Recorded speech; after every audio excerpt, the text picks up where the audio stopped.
Welcome back to K-Fan Today, or the Kim Smith Television Hour, as we bring you another gorgeous doc she's going to do about the plovers. Now, Heather, have you seen this yet? I have seen it. It is just about the cutest thing, except being on the beach, seeing them live, which I did last weekend. But it's such a cute trailer, and I'll exclaim about my favorite moment in it afterwards. Okay, I think Kim is spending more time with these plovers than the plovers' parents are. But anyway, here you go. Enjoy this, and then stay for the interview afterwards, because Kim also submitted 1,000 gorgeous pictures of the plovers too down at Good Harbor Beach. Enjoy.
Piping plovers are considered a threatened species. The Atlantic coast piping plovers are a threatened species.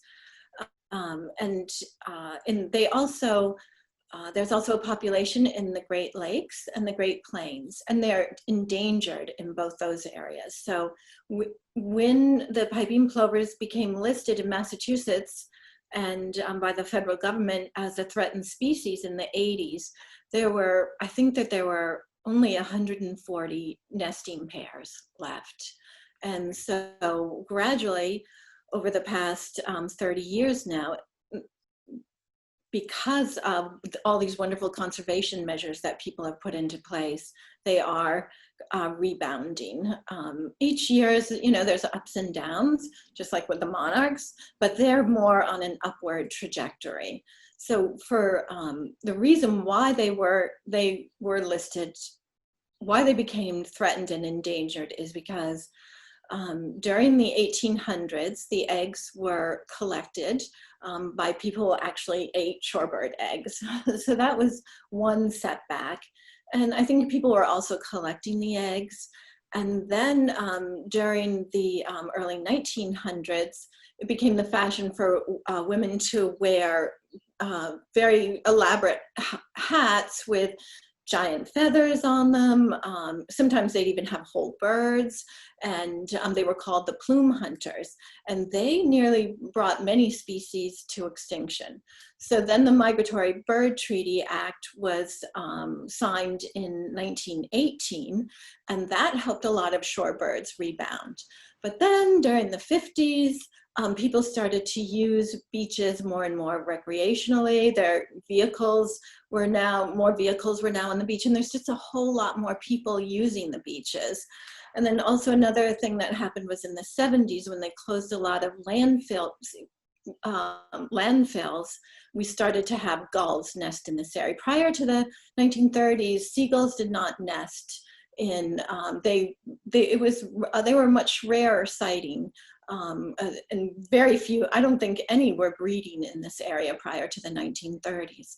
So, but then once we had dumps, and that supported seagulls all year round. So then once they closed the dumps, then we also, that was another setback, because then they started breeding in this area, and the seagulls eat shorebirds, eggs and chicks. So all these things piled up to put the birds at risk, and they're just beautiful, tiny, little, very, very resilient birds, and they just, you know, one plover pair might try to nest 5 times in a season if their eggs are eaten or if the chicks are hurt. So they just, you know, they just try and try and try. And the kind of beach that Good Harbor Beach is, and Plum Island and Cranes Beach, we're called not so much Good Harbor, but we're barrier beaches, and that is their natural habitat. So I think, like, one thing that's very important to me is that because so many shorebirds nest high up in the Arctic, we're very, very fortunate that we have this wonderful little species that nests, and they lay their eggs and raise their chicks right here, right amongst people. And so I think it's a beautiful thing to try to help them to share the shore. My goal all along since the plovers arrived has been to keep our beaches open. There was all this talk of, oh, the plovers are here, we're going to have to shut down Good Harbor Beach, but really the objective is to get people to learn how to just make a few tiny modifications to their beach going experience and let these tiny little birds live. So that's, when you think about it, we have terns that nest here, and we have, we have the piping plovers, but most of them, as I said, they breed up in the high Arctic, and you'll never get to experience these beautiful eggs and tiny little chicks and watching them grow to maturity. So I think we're very blessed to have them here. Yeah, but now have they been coming here all along and nesting, or is this new to Good Harbor Beach, and now we are trying to protect their environment? Well, I think they could have very well been nesting here at Good Harbor Beach in the 1800s, but there isn't any record of them nesting here in the 1900s, as far as I know. So, as I said, because of shorebird egg collection, they nest all the way from North Carolina along the Atlantic coast. Population nests all the way from North Carolina all the way to southern parts of Canada. So how long have we been trying to protect them on Good Harbor Beach? How long is this? What was that? I'm sorry. How long have we been trying to protect them on Good Harbor Beach? Since 2016. So they first arrived, the male, the one we call Papa or Dad, it depends on what year it is, but I'm almost certain, even though we don't ban birds in Massachusetts, I'm almost certain it's the same male that comes each year, because he always tries to build a nest within 2 or 3 or 10 feet from where he had the nest the previous year. So the first year that he came, it was very interesting to see, because he spent days and days like flying overhead, circling around the area and calling, and he was establishing a nesting site. And in subsequent years, they'd come earlier and earlier each year as they've gotten to be better, stronger flyers, more efficient flyers, better. at migrating. They come earlier and earlier, and then each year it's the same thing though, but he doesn't do the same circling around and circling around that he did the first year. I think it's already his territory. He does chase out other males who try to nest in the same area, because this one pair that successfully nests each year, they're not the only plovers that we have on Good Harbor Beach. So we've had another pair, I'm not sure if this pair is the same, but they consistently try to nest down at the beach and by Salt Island Road and Witham Street, at the more northern end of the beach. And they actually had 2 nests this year, and one was probably eaten by seagulls, and the second one they just abandoned. It just got later and later in the year, and they built their second nest really in the intertidal zone, so it didn't look very good for success. So we're hoping that next year, because this was the first year that that area wasn't roped up, and now that they're getting to be better parents, we're hoping that next year Greenbelt will rope that area off for us right from the get-go. There are a couple things that we need to change, like when the area gets roped off. The plovers arrive, the area should be roped off either prior to their arrival or within a couple of days afterwards. Because the main thing is, the reason why we were so successful last year, I feel, was because they nested a whole month earlier when the beach was a lot less busy. And that is true all up and down the coast. The earlier they can nest in the season, the earlier they'll be out of here. They'll be gone by, July 4th. The chicks will have fledged. They'll be before the beaches get super, super busy. So yeah, so we need to get the roping, the area roped off as soon as they arrive, and get the endangered and threatened species signs up as soon as they arrive, so people will know to respect the boundaries. If those signs don't go up until the end of April, as they did, or mid-April as they did this year, people don't understand that they need to keep outside of the protected areas. So, yeah. Where are they coming from? Excuse me. So they know this from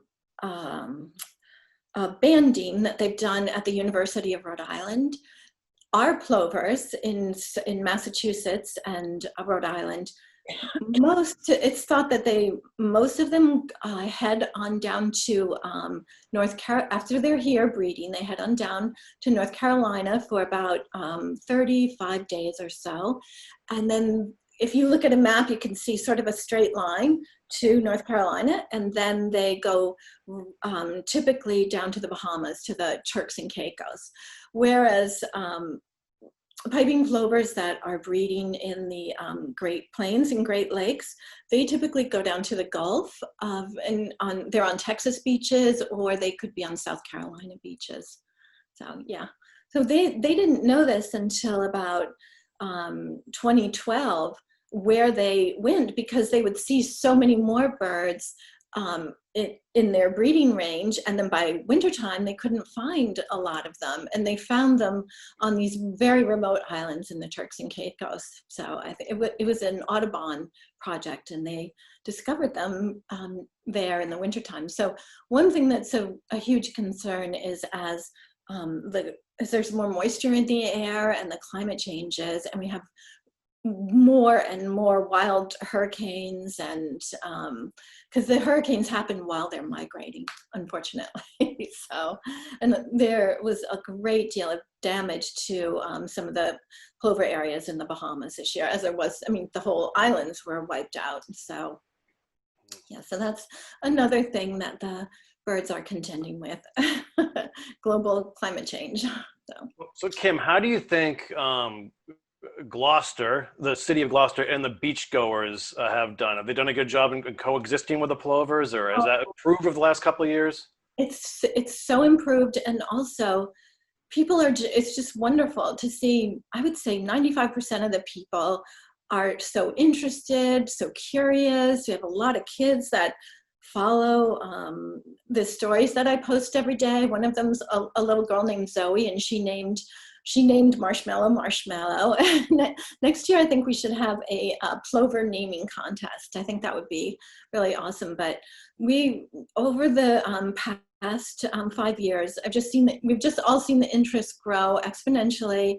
People are so once they know that the birds are there, they're just so curious. And a lot of our we have just a great team of ambassadors this year, and a lot of them will share their binoculars with beachgoers, and just so that they can have a better look.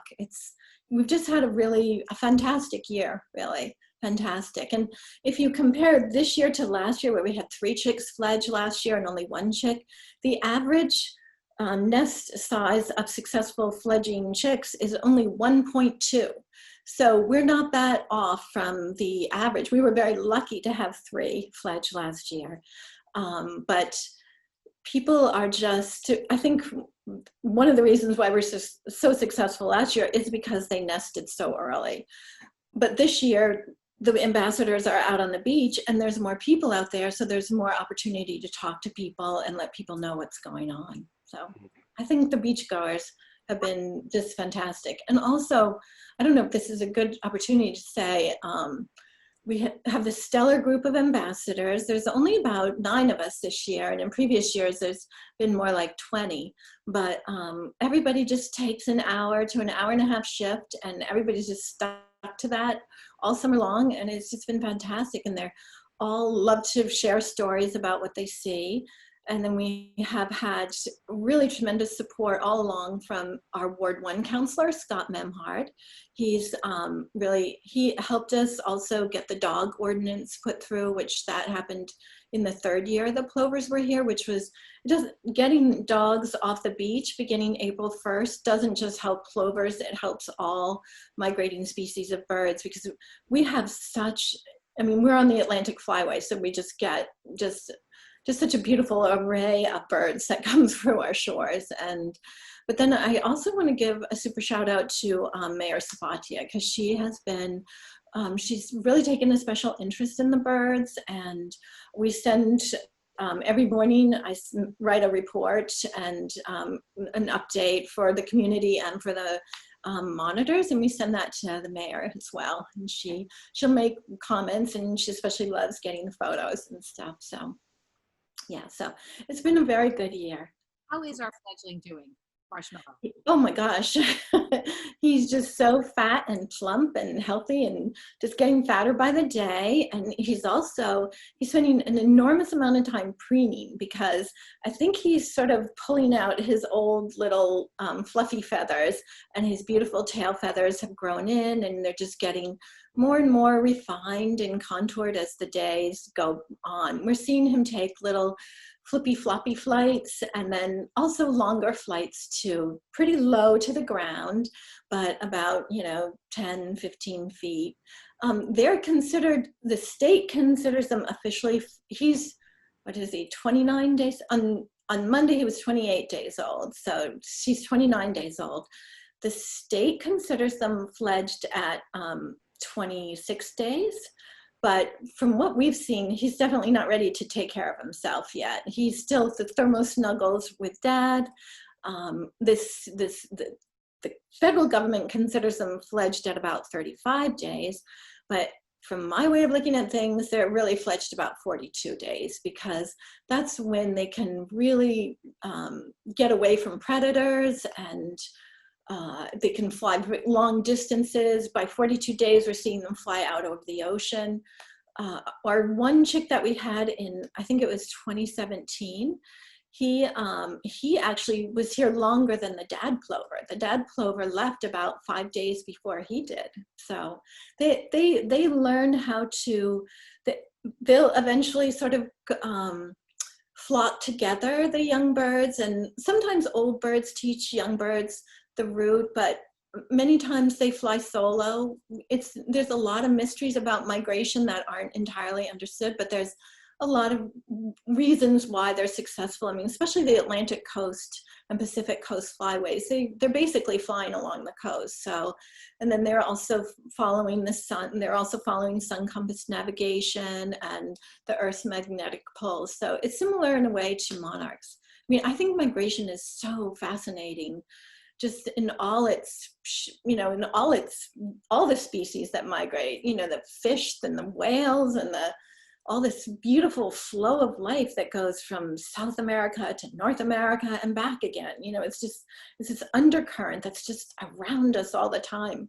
It gives me chills sometimes when I think about it, because it's just so magnificent. It's, you know, insects and birds and butterflies and whales, and it's such a beautiful aspect of our life that we get to witness. See, I think the amazing thing is where we live, because we get to see so much of it right in our own backyards.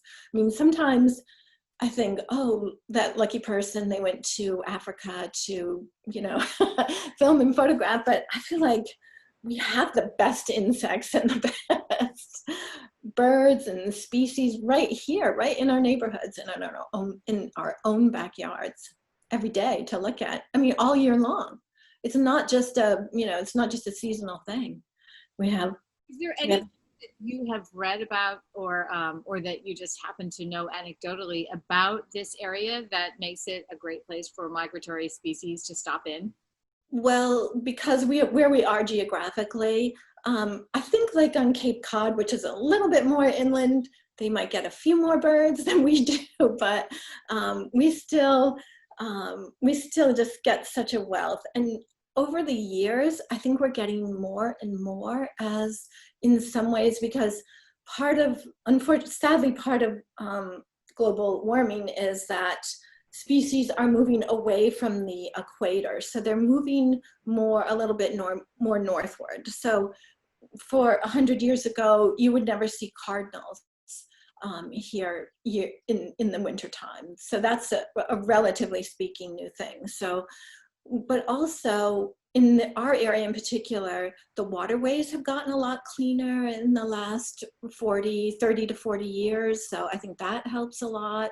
I mean, think about all the herons that we see now. I mean, how long have you guys lived here for? Do you remember seeing this many herons 30 years ago? Yeah, I think it's phenomenal how many we have. And there's a lot of breeding that's taking place on the beaches, on the islands off the coast of Cape Ann. So we have that too. I think that's a real boon, is the breeding that's taking place there.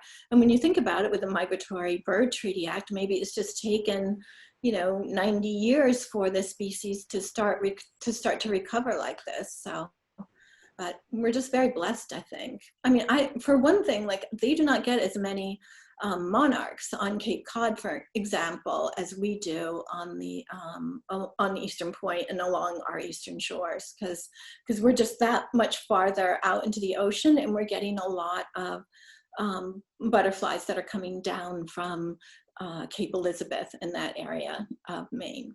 I don't think I mentioned how amazing Greenbelt and Dave Rimmer has been. He is the director of land stewardship with Greenbelt, and he has been helping us for 5 years now. And they never ever have asked for a donation or any kind of monetary compensation whatsoever. And Dave is super. He would be somebody you might really want to talk to at some point about ospreys and also piping plovers, because he's been involved with piping plovers since the early 80s, since they were first declared endangered. And he's run programs, and he has just been so freely giving us advice all along.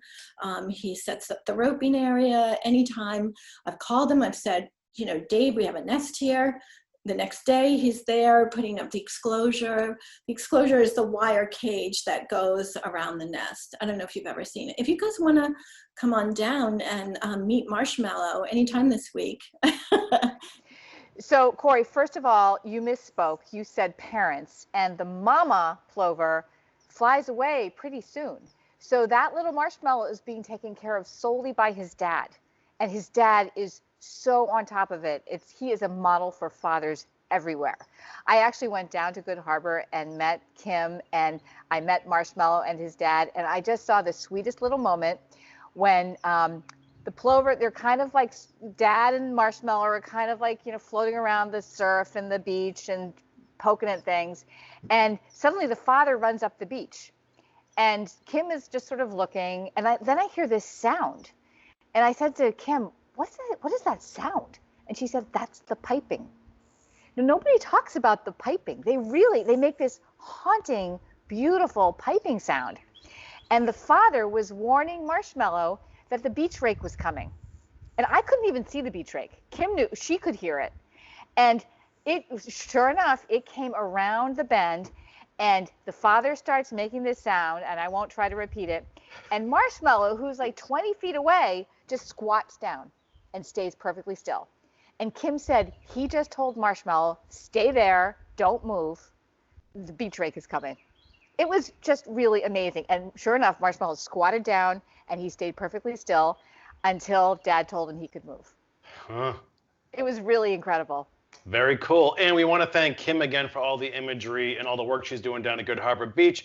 And we are already talking to her, Heather, about doing something else for us, maybe on Foxes sooner than later. We'll see. But she is our Miss Nature.